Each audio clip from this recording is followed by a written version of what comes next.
En aquel tiempo Jesús dijo a los judíos: mi carne es verdadera comida y mi sangre es verdadera bebida. Al oír sus palabras, muchos discípulos de Jesús dijeron: este modo de hablar es intolerable. ¿Quién puede admitir eso? Dándose cuenta Jesús de que sus discípulos murmuraban, les dijo: esto los escandaliza. ¿Qué sería si vieran al Hijo del Hombre subir a donde estaba antes? El Espíritu es quien da la vida, la carne para nada aprovecha. Las palabras que les he dicho son espíritu y vida, y a pesar de esto, algunos de ustedes no creen. En efecto, Jesús sabía desde el principio quiénes no creían y quién lo habría de traicionar. Después añadió: por eso les he dicho que nadie puede venir a mí si el Padre no se lo concede. Desde entonces muchos de sus discípulos se echaron para atrás y ya no querían andar con él. Entonces Jesús les dijo a los 12: ¿también ustedes quieren dejarme? Simón Pedro le respondió: Señor, ¿a quién iremos? Tú tienes palabras de vida eterna, y nosotros creemos y sabemos que tú eres el Santo de Dios. Palabra del Señor. Siéntense, por favor. Después de 4 domingos en los que el Evangelio según San Juan en su capítulo 6 ha iluminado nuestra reflexión del Evangelio, llegamos al final. Pero miren cómo llegamos al final. Llegamos al final para tomar una decisión. Llegamos al final en una encrucijada. Consecuencia de este discurso: 1. Este lenguaje es intolerable. Discípulos de Jesús, no está diciendo gente que lo escuchaba, gente, no, discípulos de Jesús, quienes habían ya decidido a seguirlo, pero no creían en él. Ese lenguaje es intolerable. ¿Quién puede escuchar esto? ¿Quién puede comer su carne, beber su sangre? O sea, no entraron en la lógica de Jesús y no estaban dispuestos a entrar en esa lógica. Y por lo tanto, lo abandonan. Segundo, la pregunta a los 12: ¿y ustedes también quieren dejarme? Que es una pregunta que nos puede hacer hoy Jesús también. Somos sus discípulos, pero el problema es no ser discípulos, sino como discípulos, creer en Jesús. Y ese creer en Jesús trae como consecuencia asumirlo en la vida. Les he dado palabras. Mis palabras son espíritu y vida. Asumir el espíritu de Jesús. El bautismo no lo ha dado. Pero hacer vida la vida de Jesús, ese es el problema. Porque para hacer vida la vida de Jesús, tenemos que creer en Jesús. Y el creer no es solo un acto intelectual, un acto de conocimiento, un acto de certeza, tú existes o has existido, sino un creerle en la palabra, un creerle en su conducta, un creerle en su estilo de vida, que tiene que ser nuestro estilo de vida. Y ahí precisamente lo primero, aquello que sus discípulos que lo abandonan, son las razones para abandonarlo. Se habían hecho su propia imagen de Jesús. Creer en el Jesús que se les presenta ahora como portador de la verdad, el verdadero Jesús, no les conviene, no les gusta. Crearse Jesúses, esa es una tendencia muy triste, una tentación muy triste en nuestro tiempo, ¿no? ¿Cómo parcializamos la figura de Jesús para que sea cómoda a nosotros? Y entonces tener todavía el cinismo de decir, creo en Jesús. Crees en el pedacito de Jesús que te conviene. Crees en la figurita de Jesús que te creaste, Porque sí es verdad, mientras para aquellos que escucharon a Jesús de acuerdo a este capítulo 6 de San Juan, La intención era descubrir un caudillo, descubrir uno que les hubiera dicho mejor: ahora nos vamos a organizar las 12 tribus de Israel y vamos a generar un gran ejército, y con el poder de Dios vamos a liberar a Israel del dominio explotador de los romanos, etcétera. Que eso era lo que esperaban y no encontraron. Así también nosotros generamos figuras de Jesús que esperamos que sea como yo quiero que sea, pero no como debe ser. Y por eso también llega a decepcionarnos, ¿no? Llega a decepcionarnos. ¿Y cuántos no le darían la espalda entonces? Ahora, ¿el problema qué es? El problema es de los que creen. Entrar en la dimensión de asumir desde el Espíritu de Jesús en nosotros la vida de Jesús. Porque el Espíritu está ahí. Pero también somos dóciles al Espíritu. Entendemos una palabra que no nos gusta: obedecemos al Espíritu. Pero es que la obediencia, en este caso, no es una imposición autoritaria y abusiva, ¿eh? La obediencia, en este caso, parte de la intención de Dios. Jesús llama a la voluntad de su Padre, ¿no? Y esa intención tiene como referencia que nos ama infinitamente. Y por lo tanto, por medio de Jesús, nos reorienta al descubrimiento del don de la vida, y desde Jesús construirla para participar de la misma alegría de Jesús, de la misma libertad de Jesús, de la misma vida de Jesús, satisfactoria, ¿eh? Una vida que de verdad vale la pena vivirla. Y entonces, si a la base está el Padre que nos ama infinitamente, entonces la obediencia no viene desde el disgusto de alguien que nos la impone abusivamente con amenazas, no, sino desde alguien que me ama y por eso le obedezco, ¿eh? Docilidad al Espíritu para hacer vida nuestra, la vida de Jesús. Y por eso mismo, Jesús mismo se pone delante como una referencia de aquello que es la voluntad de su Padre. En Él se realiza el diseño, el proyecto de vida del ser humano que Jesús quiere que Dios quiere para cada uno de nosotros. Y desde la humanidad de Jesús, verdadero hombre también, es que podemos nosotros también construir ese diseño bajo la acción del Espíritu a quien obedecemos. Por eso, mis palabras son espíritu y vida. Y aún así, ustedes no quieren creer. Espíritu y vida. Vida que ustedes han deseado, vida que ustedes reclaman, vida que ustedes exigen, pero vida que se transforma, vida que se hace nueva. San Pablo, en la carta a los Efesios, y es, podríamos decir, el trozo de Sagrada Escritura que escoge la liturgia de hoy para manifestar esa visión de novedad de vida, pone como referencia ahora el matrimonio. Bueno, el extraarchimachismo judío manifestado en el Antiguo Testamento evidencia una apropiación del varón sobre la mujer. Casi entonces como que la mujer es una cosa al lado del varón. De tal manera que exigía una obediencia ciega al varón, exigía un seguimiento ciego al varón, exigía precisamente un estar pendiente de los caprichos del varón. Pero era el varón el que mandaba, ¿eh? San Pablo, al convertirse, redescubre el valor de la ley y sabe entender qué es ley de hombres y cuál es ley de Dios, ¿eh? De tal manera que logra decir que la fe lo ha hecho libre, porque la ley lo había hecho esclavo. Y por lo tanto, también él enseña a los nuevos cristianos sobre los valores del Evangelio y, obviamente, incluye el valor del matrimonio. No deja de estar ligado a su cultura. Mujeres, obedezcan a sus esposos, ¿eh? Que son su cabeza. Muy bien.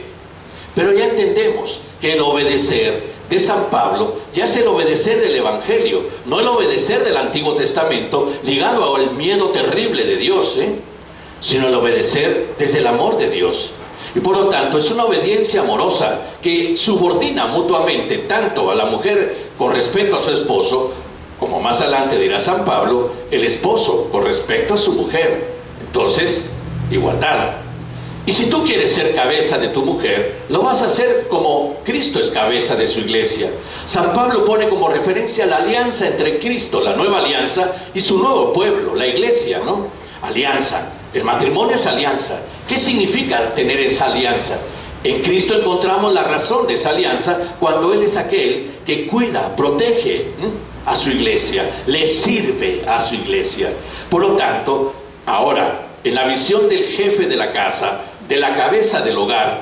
Cuidado, porque ya no es como en el Antiguo Testamento, de acuerdo a San Pablo, ya no es el mandamás, el autoritario, ya no es el que va a humillar a su mujer, y la va a tener en una visión de subordinación obligada.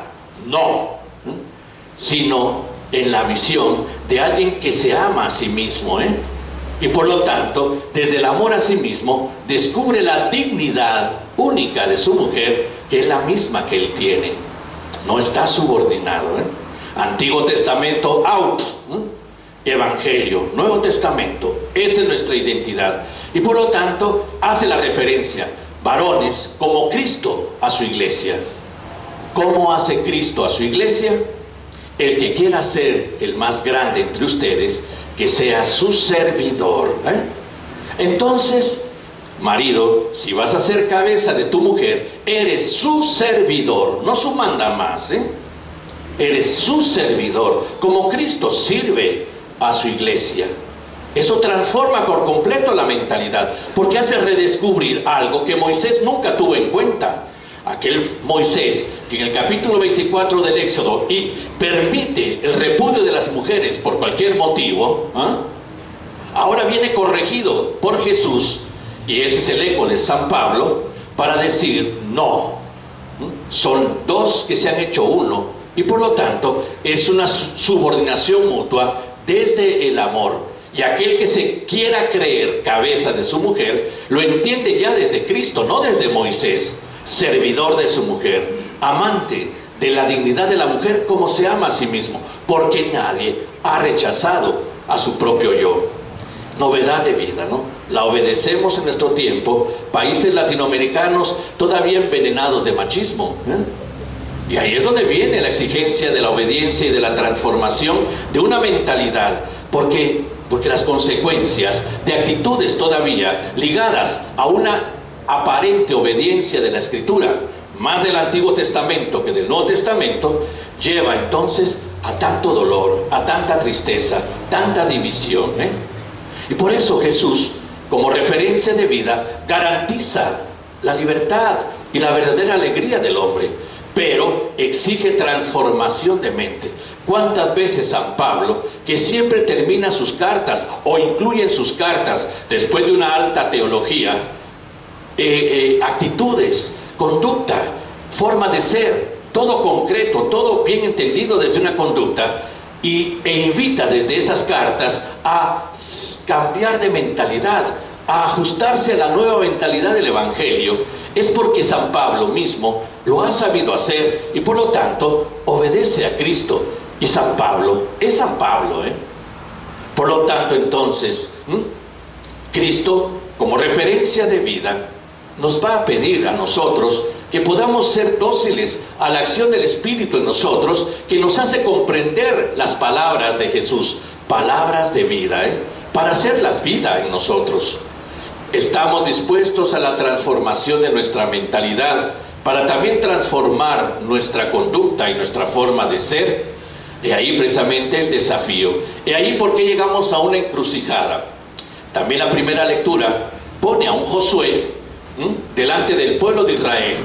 Han llegado a la tierra prometida. Muy bien. Estamos ya en la tierra que Dios ha prometido. Nos ha prometido. Hemos pasado por el desierto. Él nos ha cuidado, nos ha defendido, nos ha dado pruebas de su amor, nos ha dado pruebas de que nos cuida, nos ha dado pruebas de que es el único y verdadero Dios. Y aquí estaban también los dioses de los que habitaban acá, los falsos dioses, dioses que precisamente por ser falsos nunca van a hacer lo que Dios, el único Dios, ha hecho por nosotros. ¿A quién van a servir? Israel todavía tiene que aprender mucho de su Dios y todavía se inclina a la idolatría de dioses extranjeros. Esa es la queja que tuvo Moisés por mucho tiempo mientras los acompañó en el Éxodo, ¿no? Bueno, entonces, ¿a quién van a servir? Al único y verdadero Dios, que ya nos ha dado muestras de su amor, de su cariño, de su cuidado, que nos ha acompañado, que nos ha defendido, que nos ha dado muestras de que es el único y verdadero Dios. O a estos dioses inexistentes, pero que aquí están, los que adoraban a esta gente, y ustedes pueden decidir ahora con quién se quedan. Pues Josué dirá, mi familia y yo serviremos al Señor. Esa es la encrucijada de hoy. Delante de las actitudes de Jesús, a aquellos que lo están escuchando. Primero, cómo nosotros apreciamos y de verdad calificamos para nuestra vida la enseñanza del Evangelio. ¿Cómo lo hacemos?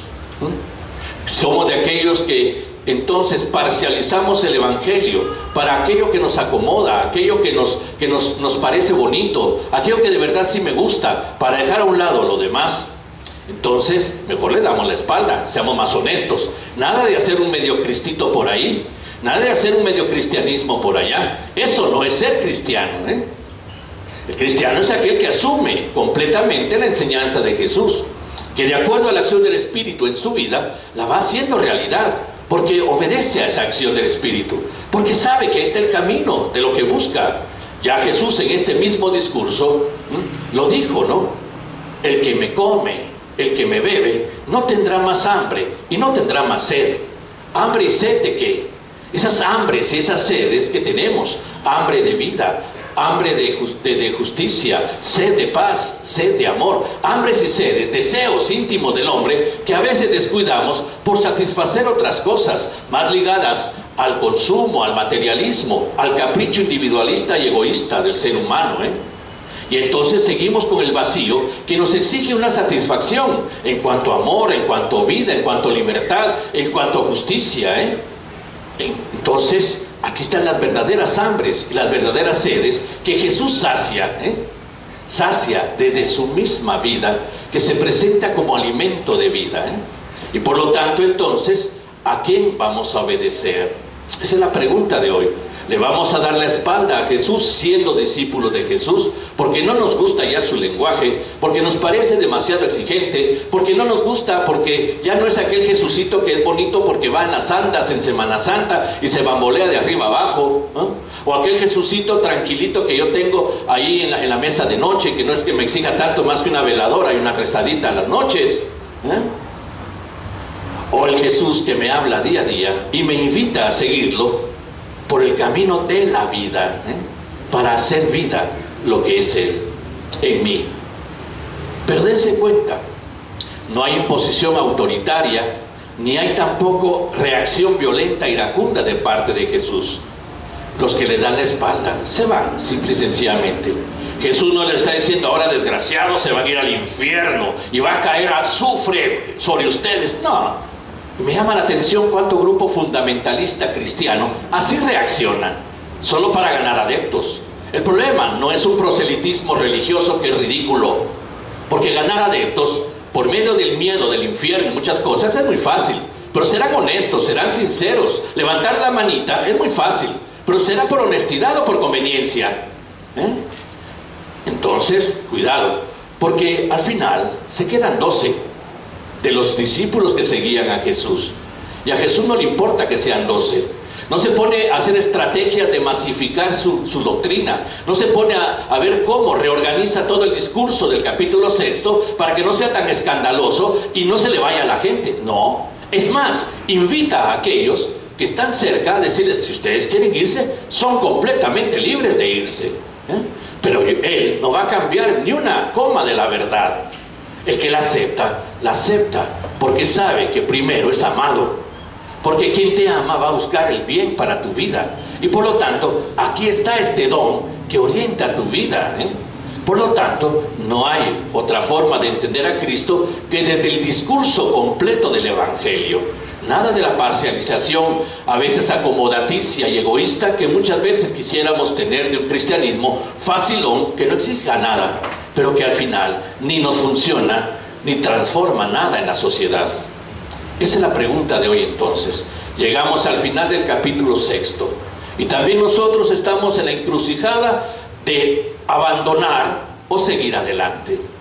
La respuesta de Pedro, para los que deseamos seguir adelante, aún delante de esa exigencia a veces tan radical, que nos invita a una transformación de mentalidad y de vida, es la enseñanza, son las palabras más bien que podrían permanecer en nuestro corazón, sabiendo lo que nos conviene. Señor, ¿a quién iremos? Solo tú tienes palabras de vida eterna. Vamos a confirmar nuestra